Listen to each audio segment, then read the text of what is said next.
Welcome to this week's edition of World Crisis Radio. This is Webster Tarpley speaking to you from Washington, D.C. Now, the good news this past week, of course, is that the Warmonger coalition has failed.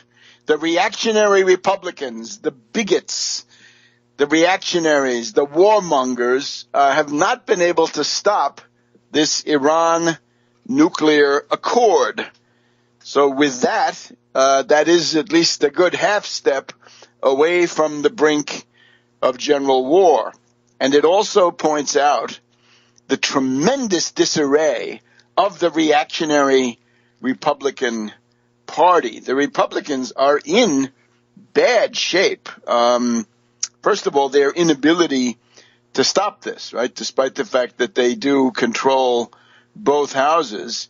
It was 42 votes to let the deal go through and 58 votes. There were 4 renegade Democrats who should not be forgotten. That would include Ben Cardin of Maryland, a right-wing Democrat who came in here in recent years with a lot of money and rolled over some, more qualified contenders. In particular, it'd be perfectly normal for Maryland to have a black senator, but no, it had to be Ben Cardin and his posturing, right, his arrogance in this debate, posing as an elder statesman when he's really a political hack. This has gotten some of us fed up, and so he will probably face a primary challenge, if not more. He'll be primaried, Ben. You're going to be primaried. Then, of course, we have Chucky Schumer, his wife. As far as I can tell, last time I was in New York, I was being told about how Chucky Schumer's wife was implicated in some phase of a recent, not recent anymore, but maybe 5 years ago, a crash of the Staten Island ferry. Somehow his wife involved in either in the fact or in the cover-up. And of course, then Menendez on his way to jail, rightly indicted for corruption. And there was one other, I forget who it was, right? Maybe somebody from a problematic state. But anyway, 4 renegade Democrats, but that was not enough for this thing to be torpedoed. It's a very interesting object lesson for people who tell you that the Israelis control the U.S. government in every phase. How about this? Because this sure doesn't look like it, does it? So maybe that will clear the air and open the door to more realistic and rational thinking. Even here in the Washington, D.C. suburbs, in the Rockville-Gaithersburg area, driving around yesterday, in the course of the vote, what do we find? A demonstration, right, at the office of our very slippery Democratic Congressman Delaney. We had a demonstration at his office near the so-called Rio complex in Gaithersburg, and these were people from Peace Action Montgomery in particular, and there were some others, different groups, different presidential candidates. Take a look at my Twitter. You get to see what this looked like. And they were already aware that there were poison pills. And some of those poison pills, to try to bring down this deal later on, came from the Cardin-Corker bill, which was the way that this was considered.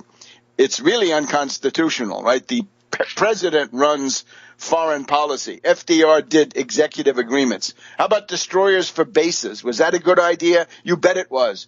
Could the Congress have passed it? No. Too many reactionaries, isolationists, Nazi sympathizers, fascist lovers at that time, and I guess not that much has changed. Anyway, this reached down, I think, into the social fabric, that people don't want another war, and they don't want these demagogic politicians, be it Netanyahu or anybody else, who always ready to fight to the last American. It's just despicable. Now, there will be further attempts, right? Today, the clown show of the Republican House of Representatives, they voted courageously to torpedo the deal. The problem is it was all too late. And all the people who came out, right, in the last days, whether it was Colin Powell in favor of the deal or the Donald Trump, Ted Cruz parade of has-been misfits, backbenchers, sociopaths on the very poorly attended west front of the Capitol. This is all in vain, right? They all waited until the thing had actually been decided behind the scenes, which is very interesting. So there will be further attempts by Mitch McConnell, blinking through his glasses when the sun comes out. He's going to try to get the filibuster broken and therefore this odious thing brought to the floor of the Senate next week. That will fail. Notice also the hypocrisy. Oh, my God. Cornyn of Texas, the majority whip, and McConnell. These are people who have been organizing a continuous filibuster for the past 6 years. And now they say, well, this should be a 50-vote ceiling. This should be a 50-vote threshold to get it passed, right? Absolute, unbelievable hypocrisy. And, of course, they say, too bad it's so partisan. When we had the Cottonmouth, Senator Cottonmouth of Arkansas was popping off as soon as the wire services said a deal had been struck. Cottonmouth said, no, got to vote against it. And remember, Cottonmouth is the one who wants war. If war comes, remember Cottonmouth, he's the one who demanded it. And, of course, it's going to be a cakewalk. Now that we have various Russian forces in Syria, nobody knows exactly how many, which kinds, or I certainly don't. Watch out, because it won't be a cakewalk, will it? There are various reports of weapon systems that would be quite formidable. Now, the House, they are legal cranks. Remember, every libertarian is a legal crank, right? The Constitution was never passed. Amendments to the Constitution were never passed. Wholesale rewriting based on virtually nothing. So these libertarians now say, oh, the clock had not been triggered because Obama hadn't gotten all the information about the technical agreements, the so-called side deals between Iran and the International Atomic Energy Agency, which will carry out the inspections, right? Not the U.S., because this is the 5 permanent members of the Security Council, UK, U.S., Russia, France, China, plus Germany, plus the entire European Union. They're all involved. So they work through the IAEA. For these rednecks and yahoos, that's not good enough. But now they say, and the clock had never started, so this is all illegal. They're going to go to the courts. What was the other one they were going to sue Obama for? I forgot. It's lost in obscurity. This is hopeless. So the court route will pass. And with this, the reactionaries get another point in their list of complaints, their cahier de doléances, where they can say, oh, Obamacare, how awful, worse than concentration camps. And now, oh, the Iran deal, how awful, and all sorts of rhetoric thrown on that. Now, I think from a technical and interesting point of view, we note also that there were 25 or so Democratic renegades in the House this afternoon. But that means nothing because the Senate has already blocked it. So it takes 2 to tango. And even if they could get it in this round, they couldn't get it to override the Obama veto because that takes 2/3 and they're nowhere near it, 67 in the Senate. So it's a Republican lockstep. We'll be back in a minute on World Crisis Radio. Welcome back to World Crisis Radio. Webster Tarpley here in Washington, D.C. One shocking aspect of this debate was Bernie Sanders, right, the wonderful hero of the mushheads, right, the mushhead from Vermont, who wants to be president and is actually now leading, according to some polls at least, leading Hillary in New Hampshire, leading Hillary by 1 point in Iowa. Bernie came out there, and in his speech, let me quote him, I heard it with my own 2 ears, The military option must always remain on the table. I will answer with the words of Putin when we heard that from Bush about 10 years ago, right? 10 years ago, Bush said the military option remains on the table. Well, the answer to that is take it off the table because it's a threat to the peace of the world. Bernie, people have got to wake up to the fact that Sanders is a full-fledged warmonger. He's a crypto warmonger, and that's the worst kind. We'll be back on him in just a minute. He also, if you see Bernie, here's what you do. Say, look, Bernie, the Saudis are committing genocide in Yemen. They're committing genocide against the Houthi rebels and other and civilians who are there. Bernie, how about condemning Saudi Arabia? No, he doesn't want to do that. There's a whole article here in Counterpunch, August 27th, 2015. I hope we can devote some attention to this later on. Bernie is somebody who believes that the Saudis ought to police the entire Middle East. Well, Bernie, I'm sorry, the biggest state sponsor of terrorism is your friend Saudi Arabia. King Salman. Who do you think put the foreign rebels into Syria? Who's paying for them? Who stages a lot of that stuff? Saudi Arabia and Turkey, right? The Muslim Brotherhood combo or something of that sort, right? So the Saudis, right? Bernie, are you a monarchist? Is that really American the way you look at that? So that's Bernie. So we are hoping for the best. Now, here's the problem. The problem with this is when it comes to these things about violations, right, and how they're going to know there's a violation, the first thing you have to remember is don't believe the CIA. Do not believe the CIA. The CIA, I bet within 6, 9, 12 months is going to come forward and say, guess what? We found that they're violating the treaty. That's ultimately the firewall. Now, this is not speculation. Let's look back. Quite a similar case. United States North Korea Agreed Framework of 1994. The DPRK, right? Democratic People's Republic of North Korea, capital Pyongyang, hermit kingdom, communist state, impoverished, whatever, failed state, but with some capabilities.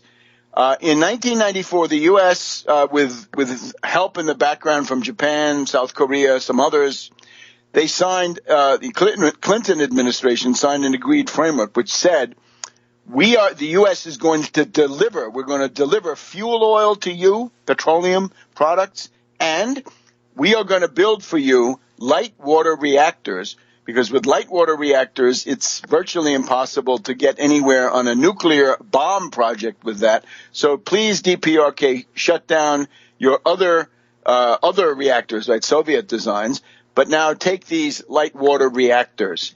And this deal was reneged on by the U.S. The U.S. torpedoed that deal. All this stuff about, Iran, they never maintain their commitments. How about the U.S.? Do they remain? Do they keep their commitments? Well, in this case, not. And if you look at the morning briefing from today, go to Tarpley.net. Take a look at the briefing. You'll see what Assistant Secretary of State John Kelly did with this stuff. He took an CIA fact sheet and used it to blow up the accord. So watch out for the mad dogs in striped pants over at Foggy Bottom. Watch out for these CIA gangsters and racketeers. Watch out for all of them because they all stink. And war, I guess, is in some cases what they prefer. So this cannot be allowed. Don't let the Iran nuclear accord go the same way as the DPRK deal. Although even in that case, right, it shows all of this apocalyptic rhetoric so far, at least in the Far East, just hasn't happened, has it? So somehow Japan is still there, North Korea is still there, South Korea is still there, Taiwan, so forth. They're all still there somehow. So maybe anyway, we can put all this in perspective. But now we want to hang on to this deal. Now, in terms of the situation among these reactionary Republicans, you have to figure that the Trump upheaval has really gotten some of these Tea Party lunatics into high dudgeon. For example, as I report in the daily briefing today, tarpley.net, and you should get yourself a subscription. It will be sent to you for free, for nothing. Here we have a top leader of the Tea Party caucus. This now calls itself the Freedom Caucus, right? A group of right-wing anarchists and other political adventurers, right? Intent on tearing down the U.S. government, just like Jefferson Davis some time ago. He's talking to The Hill, right? The Capitol Hill publication. Mark Meadows, Congressman Mark Meadows, is telling The Hill that there could be a coup d'etat against Boehner, against Speaker of the House John Boehner, a putsch, a coup, a golpe, whatever you want to call it. He would be overtaken. It could be earth-shaking issues like Planned Parenthood. It could be other questions, right? Maybe Boehner didn't vote enough times to repeal Obamacare, and so forth. And we know what's coming up, right? This is going to be ugly. This is September. It's almost the middle of September. By October 1st, if the 12 appropriations bills are not passed, then the federal government will shut down. A government shutdown. The 99th proof, the umpteenth time, that the reactionary Republicans prove they cannot govern. They're a gang of anarchists. They're sociopaths. Get them out of there. That party must collapse. And collapse it may well, even though Trump says he won't run as the third party. The collapse, I think the handwriting is on the wall. And remember my perspective. Collapse the Republicans first. Get rid of them. They're a racist reactionary party of certain rural backwaters and the Deep South and a few other places. Let them become what they always have been, right? If Koch and company get sick of losing money on failing causes, the Republicans really have a hard time existing as a national party, at least. And once the Republicans have collapsed, then the Democrats are going to split into two parts, because the progressives and the New Deal, pro-labor, whatever you want to call them, will not stay in the same party with these pro-Wall Street guys like Chucky Schumer. And there it is. So it means we may well be dealing with a government shutdown and a default in November, which is when Lou says the U.S. government will run out of borrowing authority. So both government shutdown and the horrors of the default. Back in a minute. Welcome back to World Crisis Radio. It's September 11th, 2015. And now, something you're not going to hear in other sources very readily. In Russia, on Sunday, in a day or two now, there's going to be a series of regional elections, mainly having to do with the election of governors, but also of other officials. Now, of course, the U.S. networks don't report about this. The one thing you do find is if you go on the internet, you find some articles about they're mainly concerned with the fate of the supporters of Boris Nemtsov. You may remember him, but they don't care about any other political parties. And of course, there are other political parties. There are some very interesting ones. And since we're interested in third parties, here's what I thought. I have become aware of a group called the Open Alliance of Election Monitors. Now, this is a nonpartisan, politically neutral group, mainly interested in counting the votes. They're not in favor of the government necessarily, and they're not in favor of the opposition either. In other words, this Nemtsov group or other people like that. So it contains also the idea of reporting accurate vote totals. So I'm very pleased to be joined by Dmitry Trifonov, who is the head of it, the founder of the Open Alliance of Election Monitors. He has been associated personally with the Moscow State Institute of International Relations, but he's doing this, of course, in his private capacity. So we're all looking forward here to what's going to happen in Ohio next November. So we're always interested in ways to make sure that elections are honest. So I'm very happy to welcome Mr. Dmitry Trifonov. And please tell us what's going on. Good evening, Mr. Tarpley. Thank you for your introduction. And what I want to say that really there are lots of elections at different levels within Russian Federation. And that is because there are different levels of authority within Russia. Russia is a federation. We have federal level, regional level, and municipal level. And all these levels of public administration and municipal administration, there are elections from time to time. And so our idea of open alliance of election monitors is to prepare monitors for work at polls during the election process, and to make this process more fair, our IT specialists have developed a system that allows for an immediate live communication line between election monitors and specialized web resource, which serve as an open information center that accumulates information about the voting process throughout entire country. So using modern technology, we can jointly prepare election monitors who will fulfill all the international monitoring requirements. So we are starting this process right now, and we are aimed at elections to State Duma of Russian Federation. That's one of the chambers of our parliament.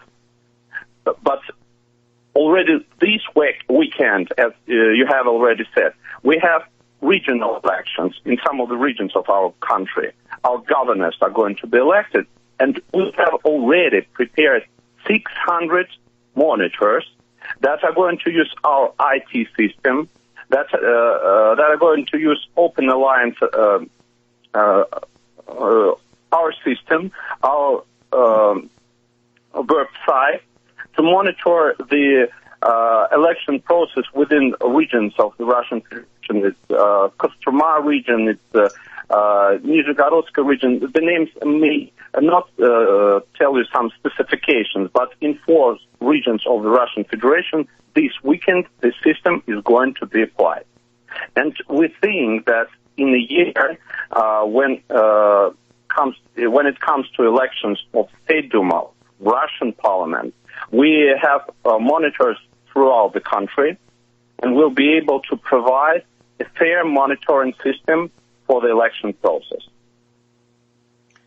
I tried to find out something from the English language press about this, and the only thing they talk about is Kostroma and the fact that the Nemtsov party is going to be there. Now, as I understand, Kostroma is a little bit to the east of Moscow. Is that about right? Yeah, a little. It's one of 85 regions of Russian Federation. Within Russian Federation, there are 85 regions. There are republics, there are so-called oblasts, that's areas of the Russian Federation. There are so-called krais, for example. We can translate it to English as territory. For example, Krasnodarsky Krai, where Sochi is located, where we had our Winter Olympic Games. So there are 85 regions of the Russian Federation. And this time we are trying this system in 4 of them. And we have already had negotiations with different parties, not only represented in our parliament. There are 4 parties in our parliament, but we are seeking to find contact with all of the parties within Russia. And we have already reached agreements to prepare the monitors from parties. For example, we have such parties as Green Party, Agrarian Party, Citizens Platforms, Cities Russia. We have so-called party as Prava Dela. In English, it can be translated as a right thing to do, something like that. So we are in constant process of negotiations with the parties to show them that this is not political platform that allows any party to take part in a process that will provide a fair elections campaign. And despite of the fact that we have all these parties have different political opinions, these parties have different political programs, they have different political platforms, and every party sees differently the future of our country. But it seems to me that all these parties share the same basic values: justice, freedom, and fairness of the process. And that's why this platform of our open alliance will allow to join all these parties in this process. The one thing that occurs to me is, as I mentioned in the introduction, right, we always have problems here in the United States with vote fraud and unfair elections in places like Ohio is infamous, and then sometimes in Florida, right? In the year 2000, we had the crisis in the vote count in Florida. And what I'm thinking and what I would propose, the main watchdog and the main expert we have in Ohio is a friend of mine called Robert Fitrakis. And Fitrakis has written books about this. I'm thinking there might be a way to collaborate and maybe apply some of your system to monitoring in the presidential election next November here in the U.S. So if it's okay with you, I'd like to put you in touch with this friend of mine, Robert Fitrakis. That's a great idea. We can connect via email after our conversation online. And so, of course, it's a universal platform. You know, you can download the application using, I might say, services of Google Play or iStore. You can download it to your device. Okay, I'm sorry. The music is upon us. Our time is up. We want to thank you. Please come back. Come back after the election. Dmitry Trifonov of the Open Alliance of Election Monitors in Russia. Thanks again, and we'll be right back. World Crisis Radio, Webster Tarpley here in Washington, D.C. This is our September 11th edition, being taped here in Washington on the afternoon of Friday, the 11th of September, 2015. But now we've given you coverage on the Russian election, the Russian regional election coming up on Sunday. And now, of course, we're going to have an election in Greece in about two weeks, or actually less. What am I saying? Coming down on us. So let's go right to Athens and our excellent observer, Michael Chiotinas. Michael, the first thing people are going to want to ask is concerning that U.S. bid to try to get Greek airspace closed to the Russian aid flights to Syria. Looks like the Greek government is hanging tough and refusing to comply, right? Yes, reports say that the Greek side has refused to comply with the U.S. on the basis of not wanting to worsen Greco-Russian relations. So it's a caretaker government. It tries to keep things as they were. So it's as simple as that. Okay. Now, having got that aside, and congratulations, that means that there's a broad consensus, right? Because it is a caretaker government, right? There's no popular mandate, but that seems to be what people want. Here's what I wanted to propose: a lightning round where I name the Greek parties that I'm aware of, and you give me a quick summary of what they're saying, right? Because this is going to be practically our last program. Well, we get one more before the election. But why don't we see how this campaign is going? Since everybody knows Alexis Tsipras and the Syriza party, how about 2 minutes on them? Yes. Alexis Tsipras and the Syriza party is running. Well, it's really funny because most of the parties, the major parties, are running on a program of the new referendum. It's as simple as that. The new memorandum, the new memorandum is the economic policy piece, the economic program of nearly every party that's running, every major party that's running. Tsipras is trying to differentiate himself by saying that we are the new and they are the old, and we have to get rid of the old, and we are the new faces, new people, not corrupted, fight corruption, fight, all these things, oligarchies. The thing is, I don't think he won't be able to fight corruption and oligarchy under the close governing of the Troika. Supervision of the IMF, right? Because this is, when you say memorandum, this is what we know in the West as the conditionalities, right? The letter of intent. That's the memorandum. Okay. Now, maybe you also tell us as we go about where these parties are in the polls, to the extent we have polls. I know the polls are used by the reactionaries.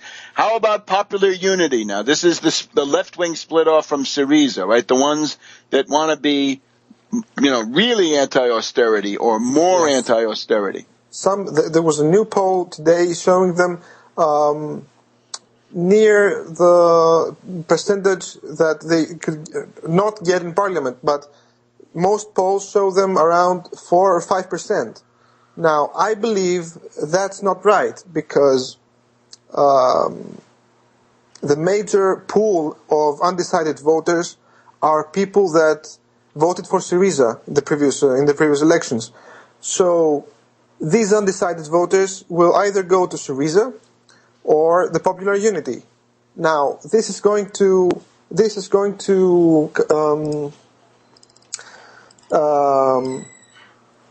the question is, what party will come first? Because there's a 50-seat bonus, and right. There are around the same percentage. New Democracy and Syriza are around near to each other, and Syriza seems like it's gonna win, and I think it's gonna win. But the undecided voters will split between Syriza and Popular Unity, obviously.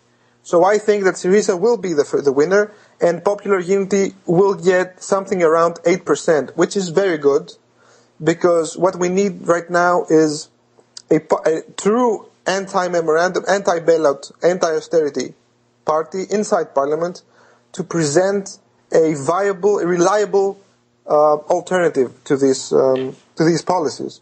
Now, question: in order to get into the Parliament, what percentage do you have to have? 3%. It's 3% of the vote. Okay, the 3% hurdle.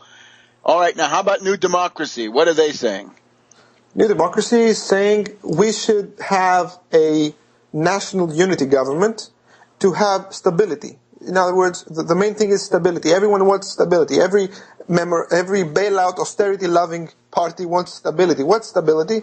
Stability is a consensus of the oligarchy, a unity of the oligarchy to have a steady 4-year government to impose austerity and keep the euro in place, which is the weapon of keeping inequalities and the oligarchy in place. Okay. So now, how about, we got to go fast now because we're running out of time. How about the River Party that you alerted us to? The River Party is saying the same things. Well, it's the same. You should reinforce us to help bring stability to a new government. In other words, have a government with stability and our fresh ideas, which are not fresh, but Okay. How about the fascists of the Golden Dawn? They have no program. No program. Kick out the foreigners. The foreigners. Yeah. Okay. The refugees caused the crisis. Yes. Sounds like Donald Trump. Are they for Donald Trump? Maybe. Who knows? maybe. How about now the independent Greeks? Right. That was the defense minister, the heavyset guy, and they were the coalition partners. What's their story? Yes. They are running. Give us the force to help Syriza. Actually, we like Syriza, and we want the Syriza government because the rest of them are corrupt. It's the same story. And actually, Panos Kamenos, the leader of the party, the head of the party, the Independent Greeks, is being used as someone who blames the conservatives for corruption. He works for Tsipras, actually. It's very obvious right now. All right, so a best-case scenario would be what? A Syriza government with popular unity in it, or with independent Greeks in it, in the government, in the majority?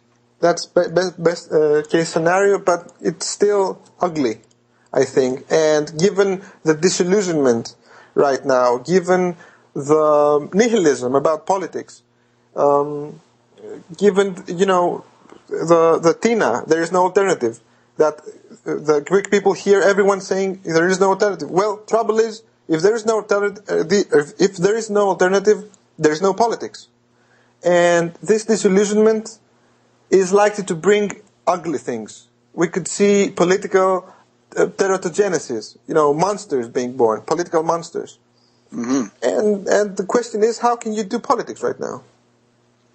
When this momentum from the part of the people towards radical politics, this decisiveness, once destroyed, it's difficult to be regained. And we should, the main issue is how you can regain this radical momentum from the part of the people. Precisely on that, let me ask you, popular unity, okay, we're most interested in them for some reason. The question then is, are they saying no austerity, go back to the drachma? Is that their line?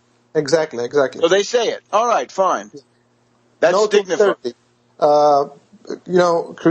Create liquidity, cheap liquidity for production. They say it's exactly like the programs that we've talked about again and again. Oh, well, send us something about that. Okay? Yeah. Thanks to Michael Chiotinas in Athens. And we'll be right back. Welcome to this week's edition.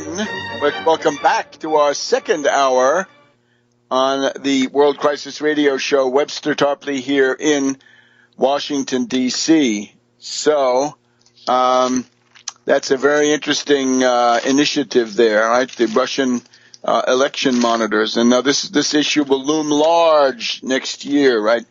Reactionary Republicans. Remember Karl Rove and his plan, which succeeded in 2004 with the red shift, and then his plan for 2008, which was disrupted by hiring some hackers, as we heard on the other side. So the Open Alliance of Election Monitors, that's quite important. Now, we want to get on to some counterintelligence, but before we do, let's also be aware of this question of the cooked intelligence concerning ISIS. Now, let's just put this into perspective. Russian Foreign Minister Lavrov, assuming, I think, the status of spokesman for humanity and the civilized world, Lavrov has put out a call, I would say in the spirit of that great Foreign Minister Gorchakov back in the 1860s, who was such a great friend to the United States, without whose help the United States might not even exist today. Lavrov has put out a call to all civilized states to assist Syria, to assist the Syrian Arab Republic under its elected president, Bashar al-Assad, to fight the ISIS terrorists, to fight the ISIS butchers. I get whining emails from people saying, how dare you want to bomb ISIS? Boy, believe me, if ISIS were coming after you, you'd want to bomb them too. That's pure hypocrisy. That's the kind of stuff that would have said, don't die for Danzig in World War II. In other words, pro-fascist thinking. It's like the Frankenstein's monster, right? You can say, yeah, ISIS was created by Western intelligence agencies. Yeah, so was Hitler. Now they're there. What are you going to do about it? You've got to fight them. So, I would also like to recall my own visit to a Syrian military hospital in November 2011. And as I told those brave soldiers who were convalescing, laid up in the hospital, and their families that were often there. Those guys are in the front line of the fight for civilization. That was true certainly in November 2011 when we were just dealing with the normal congeries of Saudi-funded, Turkish-equipped terrorist rebels having been shipped over from Libya by that airlift in which, unfortunately, Ambassador Stevens was implicated in the last weeks and months of his life. The Syrian Arab army is the front line in the fight for civilization. And Allen won't admit it, and neither will McGurk, but that's the truth. The other thing, we just touched on it in our Greek interview, the United States is pressuring countries to sabotage Russian humanitarian aid flights because they might also have some weapons in them. Well, this is absolutely ridiculous. Both are needed, and both are legitimate. Bulgaria, I'll have to remind you, back in the days of the Warsaw Pact, Bulgaria was famous for its servility. They were, more than any other East Bloc country, Bulgaria was willing to follow orders. I remember reading once in the Italian press the question, is Italy the Bulgarians of NATO? I Bulgari della NATO. And Italy didn't want to be the Bulgarians of NATO, but now Bulgarians are the Bulgarians of NATO. Greece is putting up some resistance. Turkey, of course, sabotaging everything. Iran, I believe, open to these humanitarian flights. So we're going to be going with the cause of humanity on this one and civilization. And for the moment, that seems to be Putin and Lavrov. And that's the way it is. Now, concerning the cooking of the intelligence, we got our dear friend, the ISIS czar, John Allen, and we've been calling for him to be ousted. We've got this story about the cooking of the intelligence. Now, let me see if I can find this thing for you here. It's basically the idea that over the period of months that has now gone by, we've got the cooking of the intelligence. In other words, the intelligence has been systematically falsified. This includes stuff going directly to Obama, right? Things that Obama reads, gets briefed on, and so forth. This, in my mind, it obviously implicates Allen.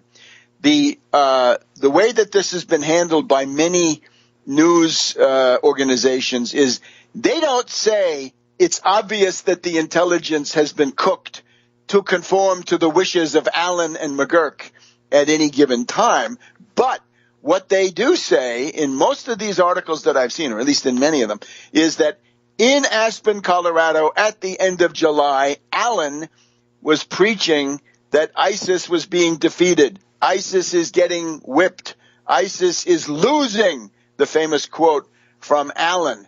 Now, we know that Allen is a wily intriguer, and what he's doing is now he's essentially gone into this contortionist pose where he's making it all. What can we say? He's taking opposite positions, right?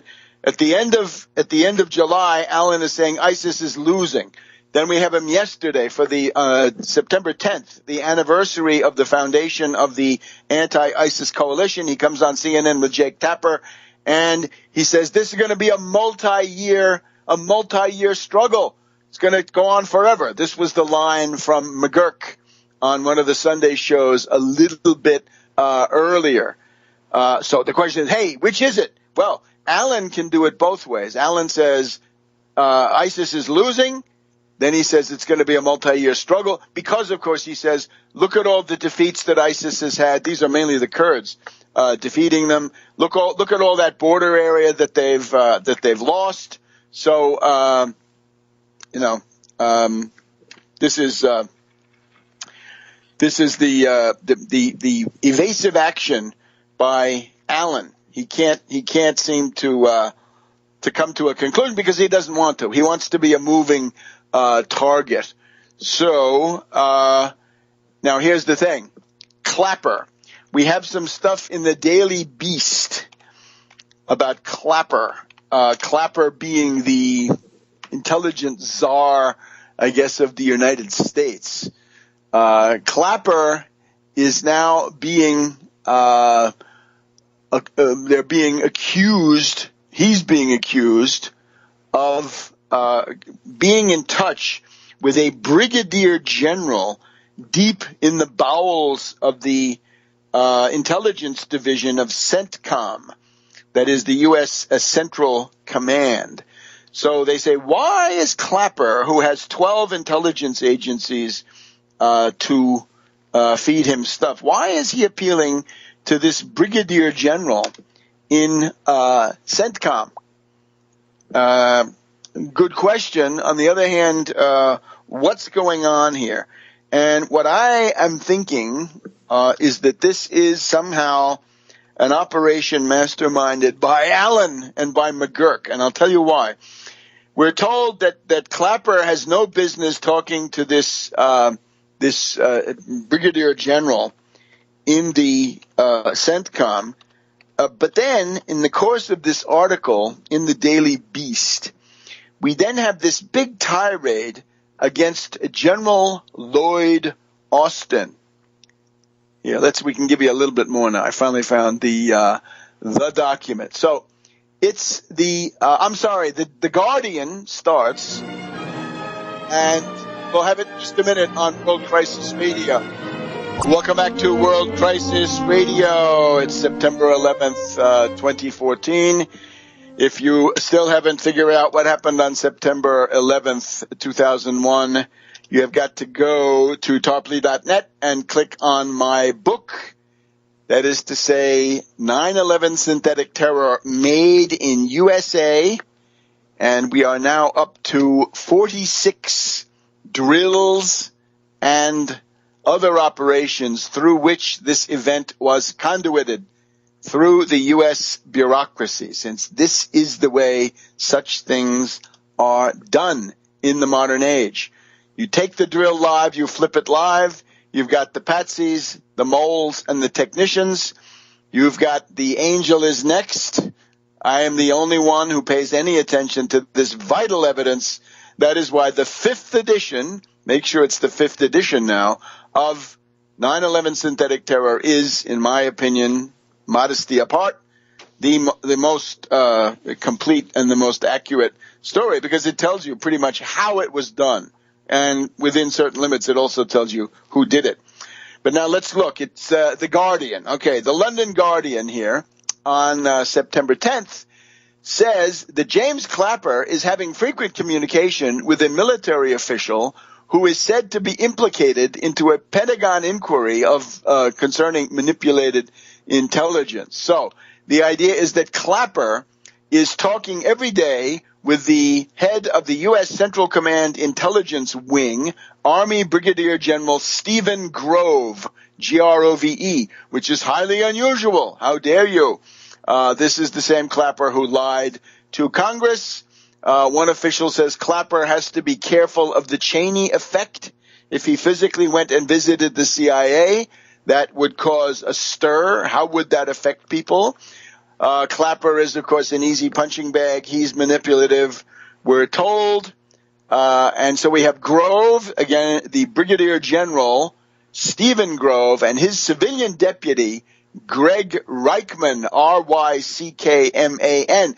They are said to be the sources of dissatisfaction among analysts within Central Command, where an internal controversy about the integrity of their information and intelligence has now sparked an official inquiry by the Pentagon Inspector General. So a lot of this stuff is the Daily Beast, as I said.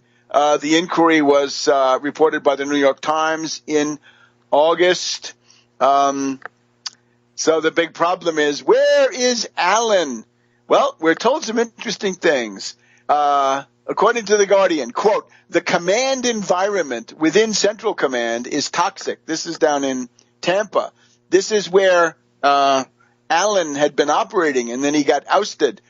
And now the London Guardian targets General Lloyd Austin, the Central Command chief.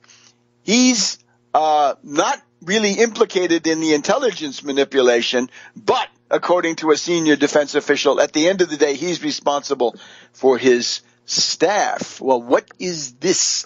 They want to show you that Austin is a bungler, to the consternation of Senate hawks. Austin has declined to permit U.S. troops in Iraq to spot for airstrikes, which inhibits their accuracy. I can't evaluate this, but it's building towards something very suspicious. Last year, Austin defended the wisdom of the U.S. defended the Iraq first strategy. So why target General Austin?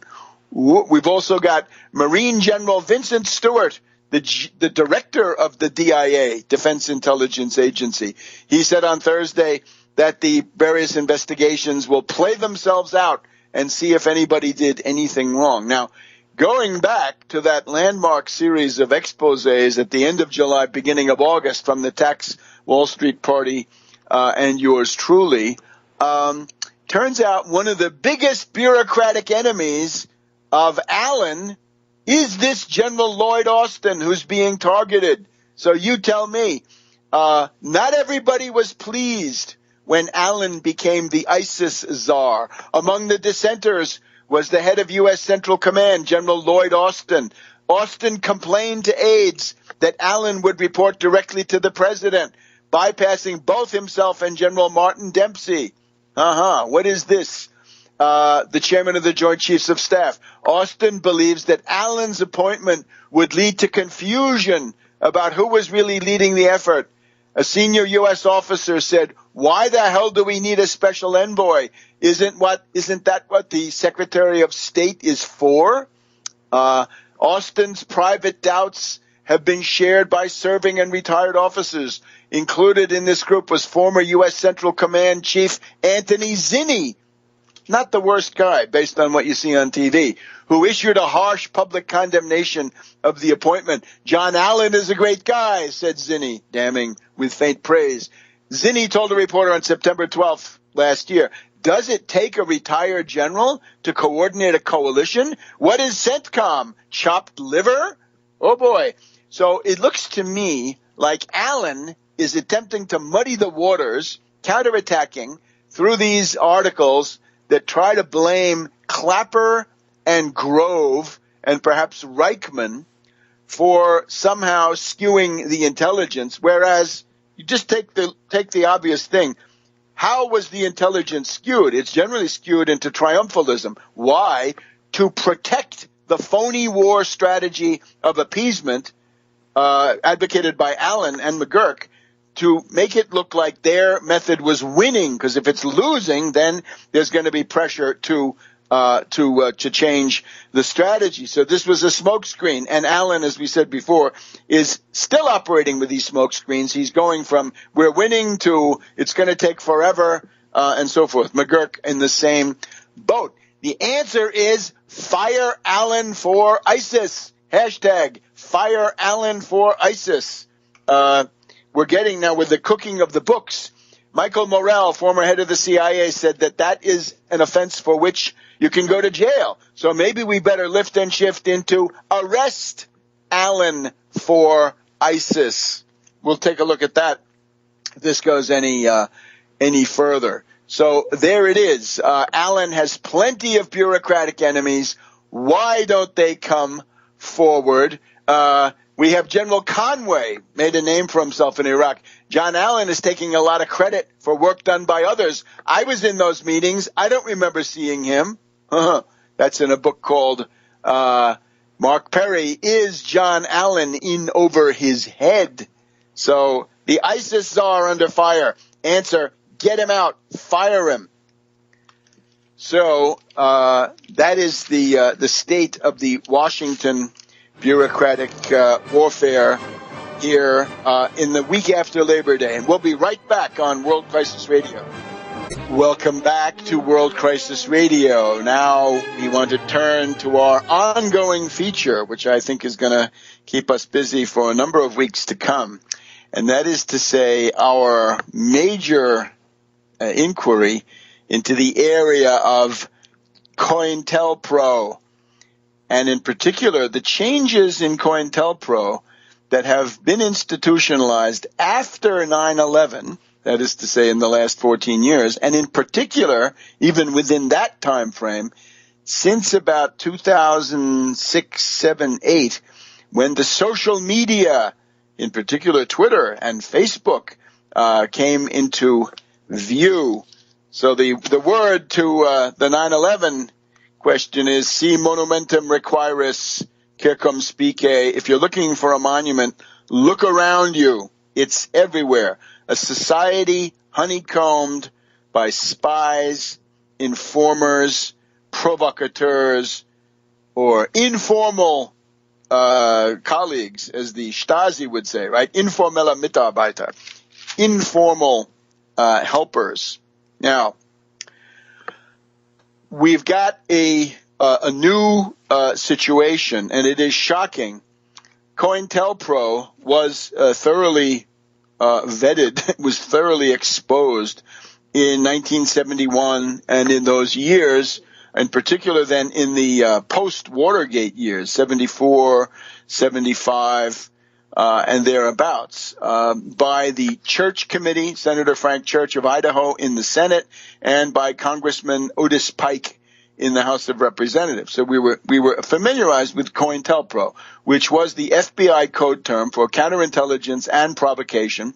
It was ways to make life difficult for the peace movement, the anti-Vietnam War movement, similar movements, civil rights movement. They did it, and they tried to harass them. Martin Luther King, his groups, and also student movement, right? People who were interested in SDS and so forth. And these domestic counterintelligence, counterinsurgency operations, I think, went very far. It was in this time that we began to see, in my own experience, the concepts of the NAG network, and in particular the application of this principle of the counter gang. In other words, if you want to contain and sabotage a political cause, a political operation, you create something which vaguely resembles it, without, of course, the main programmatic points, without the soul, if you will, and then let that fester and use that to undermine the authentic group, because the bet is always that people are not paying enough attention to really be able to discern the difference between the real thing and the FBI substitute. So let's just look at a little bit of the history of this. We will get on to more specifics both this week and next week. Now let's look at where it comes from. The interesting thing here is that the new phase of COINTELPRO, we can call it COINTELPRO 2.0. In this context, the COINTELPRO 1.0 would have been the COINTELPRO of the 1960s and 70s, in particular, investigated by Church and Pike, which never completely went away. But then, after 9/11, it was brought back with a vengeance. Now, the model that was studied, interestingly enough, is the model of the Stasi. People know this as STASI. It means Ministry for State Security, Ministerium für Staatssicherheit of the now defunct German Democratic Republic. In other words, Communist East Germany, known also as Pankow, after the part of East Berlin where the main government buildings were located. This Pankow regime was, of course, a very thorough police state. And I've had plenty of occasion to talk to people who have been there. I sort of, strolled through it once a time myself, and I think somebody told me I'd been observed, right, that I had been filmed. But this is what they did. So they had a very pervasive secret police, and this is the Stasi, or sometimes known as das Organ, the organ. Stasi, Staatssicherheitsdienst, State Security Service. That's the FBI. The head of it was a murderer, a guy who had actually committed murders in the Weimar Republic in the 1930s, right before Hitler. This was Erich Mielke. So the joke in those days was that the East Germans, that was the land of Mielke and honey. Mielke at the State Security and Erich Honecker, the two Erichs, Mielke and Honecker. That was the dictatorship. The dictatorship running East Germany. Now, here's their problem. Before about 1975, the DDR East Germany operated, or the Ostzone, right, as Adenauer would call it, the Eastern Zone. They operated with pretty much open, brutal police state measures. They had a prison called Bautzen, Bauzen. This was one of the worst in the world. Terrible human rights abuses. But then along comes the CSCE process, right? The Helsinki Accords and Basket 4 or Basket 3 human rights questions. Now, they felt, the East German communist leadership felt that they were getting some benefits out of this, so they didn't want to put it in danger. So they said, let's figure out a new way to carry out these oppressive operations without having to sentence people to, 50 years in prison, without having to kill them, kidnap them, make them disappear. Let's do a kind of a low-intensity counterintelligence provocation on them so that we can prevent any human rights networks or any considerable political opposition networks from coming into existence. Now, there's a lot of material on this. We're going to try to get some of the people who have published on this, but their name for this is Zersetzung, Zersetzung, Zersetzung, meaning decomposition. Some people say corrosion. Really, it's decomposition, or you can think of it as grinding down. Grinding something into powder is also covered by Zersetzung, right? In the general terms. And a lot of this comes from a memorandum that was written by this Erich Mielke, the murderer. He was jailed after the fall of the communist dictatorship. Mielke wrote this in January 1976. And the idea was, okay, we're going to have the Helsinki process. We're going to have the European Security Conference. We got to do something now to clean up our act so that we can actually destroy the opposition without laying a glove on them. And that's the idea. It's low intensity.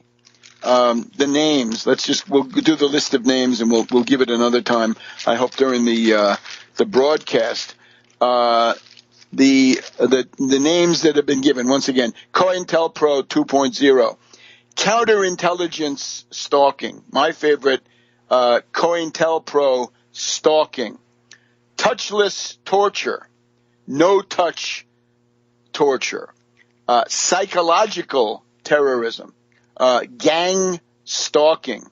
And the stress is always that compared to the assassin's bullet or getting hit on the head with a club or getting dragged off to the prison, it's more subtle. It's harder to prove, and that's sort of the idea. Back in a minute on World Crisis Radio. Welcome back to our final segment, World Crisis Radio. I want to tell you more about Zersetzung, right, as the origin of the FBI. So the FBI is actively imitating the East German communist dictatorship. Isn't that interesting? Let me also point out, though, I've asked you if people contact you, if they tell you that I'm not who I claim I am, that I've somehow somebody else has taken over my activities and my political line. You know how absurd that is. If you do get a call from some woman who says that I have been taken over by some strange influence, you should tell me about it, right? We're still soliciting reports on these counter organizing activities, this NAG network, this COINTELPRO conjuries that has been clearly mobilized against the Tax Wall Street Party, because that's simply what they do, right? They are there to oppose the existence of independent political forces outside of the two-party system that might challenge Wall Street hegemony. That's what it eventually comes down to. Let me also point out, right, if you're a sympathizer or an activist for the Tax Wall Street Party, we are going to support you. In other words, one of the main purposes of this zersetzung is to isolate people, right, to make them lose their self-confidence. In other words, to inflict so many defeats on them, to say, if you apply for a job, you won't get the job. If you apply to a college, you won't get in there. If you apply for anything, we'll make sure, the Stasi would say, and the FBI today, we'll make sure that it fails so that we'll have everything going wrong. We'll slash your tires of your bicycle, of your car.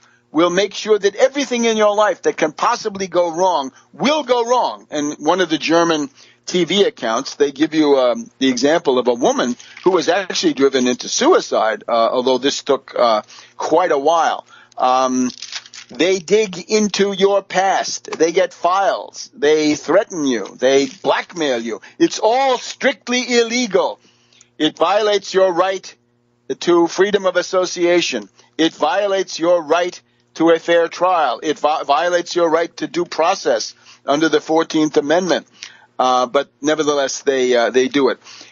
If you fear isolation, the Tax Wall Street Party will not allow you to face this in isolation, right? We will provide assistance within the limits of our capabilities. There will be no organizer left behind when they come up and do this. The goals of the Stasi were, of course, to drive people out of politics, to cause nervous breakdowns, to bombard people with strange events. Again, slash your bike tires, and the built-in catch-22 is, as one of these German victims reported, if you go and tell your friends about this, even in communist East Germany, they're going to think you're crazy. Small failures, small problems, small defeats, little things, applications, jobs, big things even. And all of this done with complete plausible deniability on the part of the persecuting agencies. They're going to try to destroy your reputation with bad rumors. They're going to put it now on the Internet. Oh, my God. The Internet is, of course, a Venetian masked ball of provocateurs and oligarchs who get to say essentially whatever they want. The systematic discrediting by true facts and by untrue facts. Now, we've known the CIA has a discrediting committee, which they have had. They didn't need to learn that from the Stasi. They had it. In those days, you would get crank calls. You would get defamatory letters. In particular, one of the Stasi favorites was accusations of adultery. They had Stasi operatives known as Romeos. And then, of course, the IMs, the informelle Mitarbeiter. This is not the Gulag, but this is this relentless process of grinding people down to create a series of personal, professional, social failures to deprive the target of any self-confidence, right? To make sure they're rejected everywhere, to isolate, right? To make it impossible for people to continue, to create hallucinations, which can occur if this stuff is driven to the extreme form, as this interesting documentary points out. All right. So don't face this alone, right? And realize that you're not, if you think these things are happening, this may be something quite real. So we talked last week about this desperate housewife of the upper Midwest and her constant barrage of slanders and vilification and poisonous, toxic gossip. She has not ceased, neither has she desisted. She has her head down a little bit, but she's still going strong. And in particular, this young misfit who hides behind a dozen or so fake screen names, this sock puppet or multi-nick, this guy is also continuing, slight change of tactics. Now, one of the things you have to know is that this network has to do with the old red squads, the people who thought it was their job to suppress critical thinking and critical political activity. So one of the principal components of this, it's now under the FBI, the Department of Homeland Security. Sometimes it's the military intelligence agencies. Sometimes it's state agencies, local, county agencies. These are the Law Enforcement Intelligence Units, LEIU, the Law Enforcement Intelligence Units. Last week I talked about the New York City Red Squad, the Philadelphia Red Squad with Fensel the Pencil. Some of these guys are no longer there, but this is the idea. And there is a significant literature about it, which goes through this this thing. Right here we have one source. This organization of Red Squads forms a vast network of intelligence units that exchange dossiers and conduct investigations on a reciprocal basis. Several of the police departments belonging to the group have been caught in illegal wiretapping, burglary, black bag, right? Stasi, very big on black bag. Burglary, spying, the private lives of ordinary citizens. The LEIU, the Law Enforcement Intelligence Units nationwide, represent a huge private domestic intelligence agency, public, private, and in other words, the connections among them are all private and illegal. One example, some years ago, the Los Angeles Police Department, their corruption, their bribery, and then their attempt to use this COINTELPRO stalking against people who were protesting. Gloria Naylor, whatever we think of her, December 2005, National Book Award winner. She penned a semi-autographical book describing the way that she had been targeted, apparently starting from the fact that she had gotten into a altercation with a neighbor who had a relative working for the National Security Agency. This also shows that this system is prone to abuse, right? It really doesn't have central directives. It has a general orientation, but it can very easily attack people who really don't have a political role, but are simply doing something that somebody doesn't like. So this stuff has been on the Daily Kos. It's been in the London Guardian. It's been all over the place. This is, I think, it's more serious than any of the alleged stuff coming from somebody like Snowden. This is active. What Snowden tells you about is people are listening. Yeah, they're listening. That's only the first phase. They gather information and then use that to guide their attacks. We'll have plenty to say about this in the coming weeks. And those who continue to carry out this stuff on us, watch out. Back next week on World Crisis Radio.